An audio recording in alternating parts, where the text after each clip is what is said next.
What is up, people? Today I'm going to be reviewing the ZET Chili. I've been paddling this thing for over a year now, and I've come to absolutely love this boat. The design is a little bit different. It's a little niche. It's not the easiest boat to paddle, but the options this boat opens up on the river and the style in which it paddles has kind of completely transformed kayaking for me, and I feel like it's helped build my skill set as a paddler. I'm about 2 years into kayaking right now, and I feel like I've built my style and skill around this boat, and I think it's done a lot for my kayaking. I think this boat is super underrated, so let's get into it. So while I haven't been paddling for that long, I have had the opportunity to try out most of the popular half slices out there. I owned a Ripper 1 before this boat. I've paddled a Ripper 2 quite a bit, and I've paddled the medium antics as well.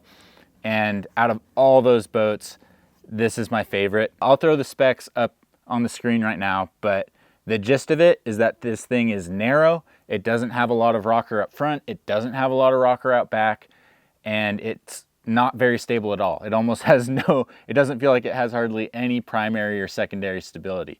So that kind of sounds like it's a hard boat to paddle, and it legitimately is.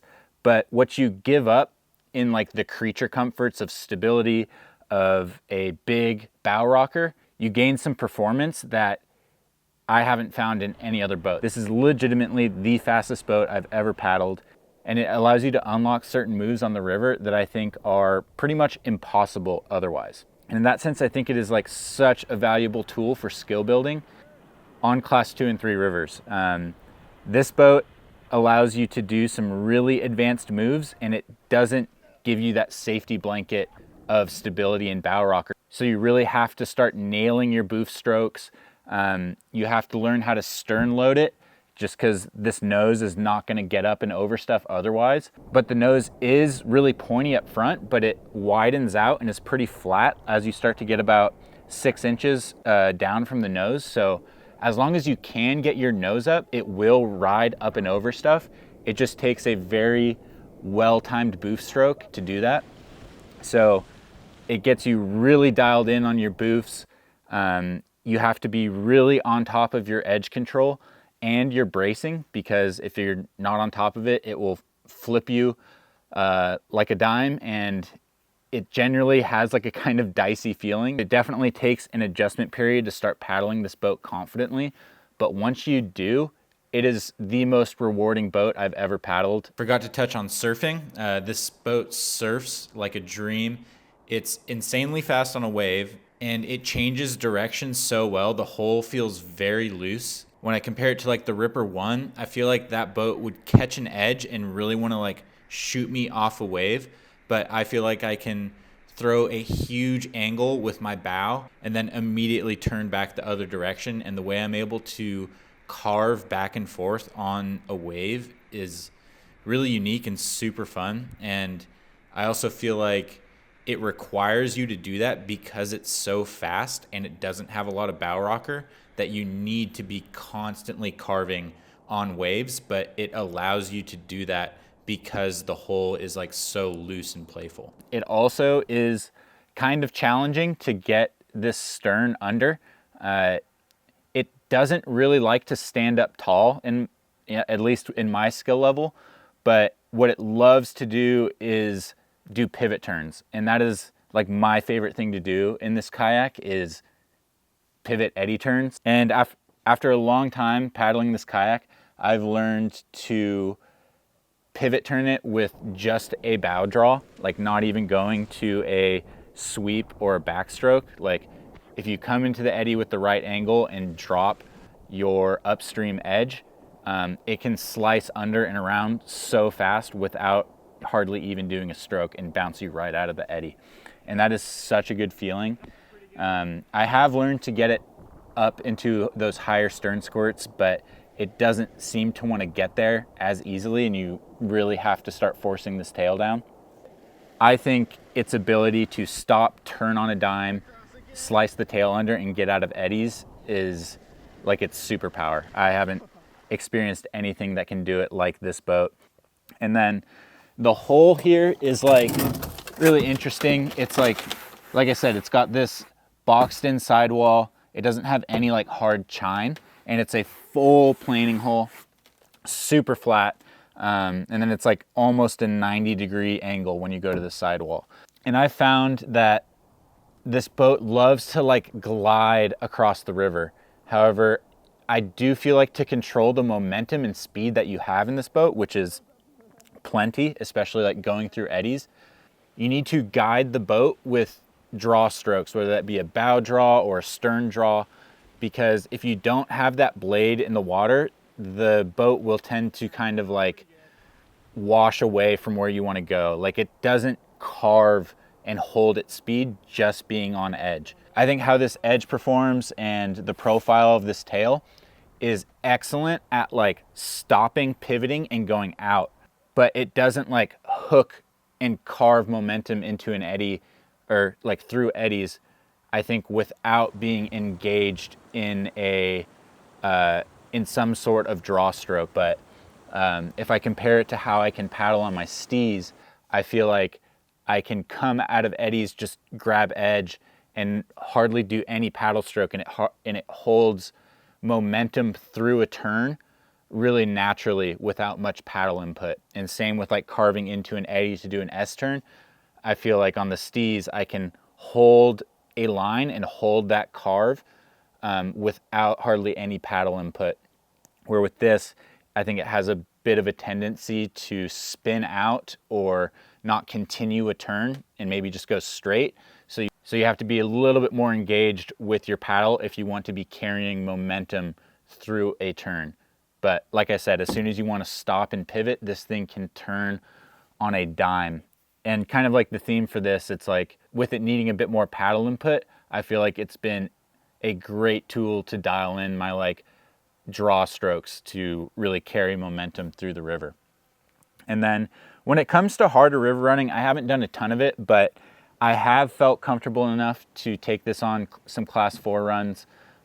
That's kind of where I would push it. It's not like some of these other half slice designs or quarter slices that it seems fairly reasonable to start running like harder and harder stuff in. I think the best way to use this boat is as a skill building boat and as a river play boat on class 2 and 3, maybe 3+4.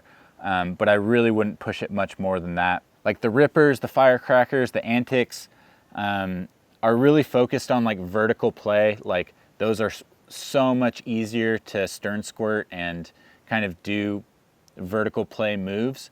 But this is really for the person that's looking to play on the river in a different way. And that's the style which I really like to paddle in, is just carve it, going from one end of the river to the other, all sorts of ferries, linking together slalom moves.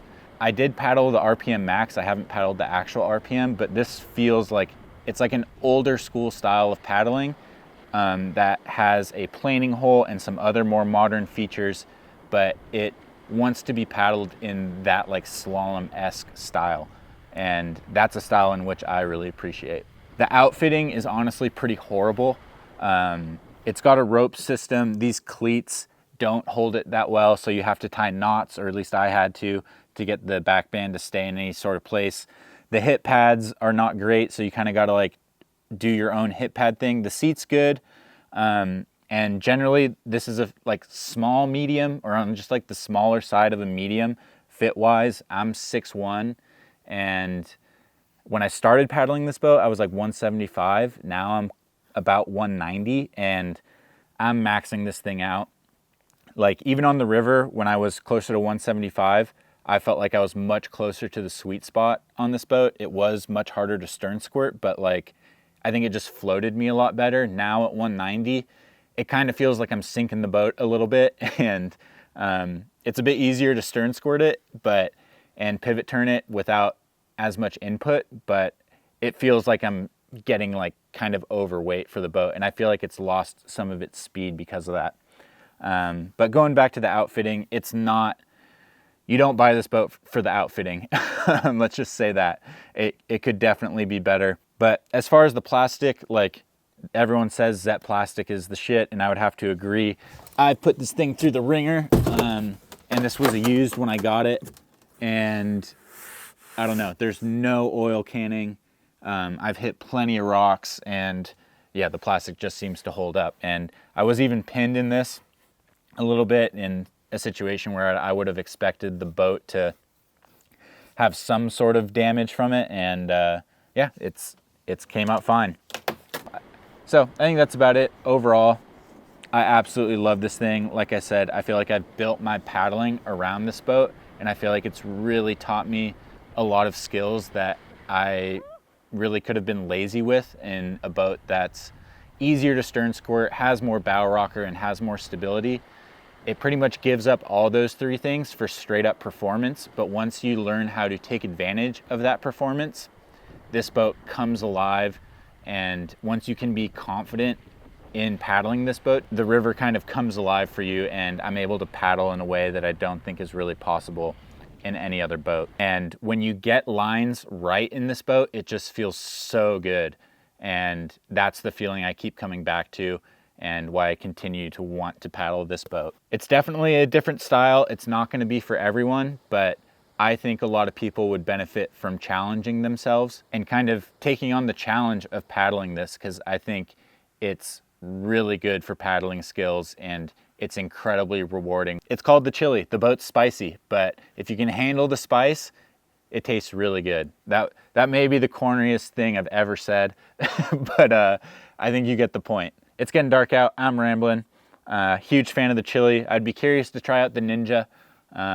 Super interesting design. ZET boats are kind of just like niche and weird, but I think this boat's super underrated, and it's been my favorite half slice I've ever paddled. So I'm paddling a Puffy Steez right now as well, and I think I'm using it for a bit of a different thing, and I'm really enjoying that. But this chili is a specialist in a different way, and yeah, really like this boat. So thanks for watching. I'll review more boats as I get them. I'm working on paddling the Puffy Steez more, so I'll have a review coming out for that eventually. But yeah, generally, I'll try and paddle as many boats as I can, and if I paddle something new, I might do a quick video about it. So I'll wrap this up, and yeah, I'll see you guys next time.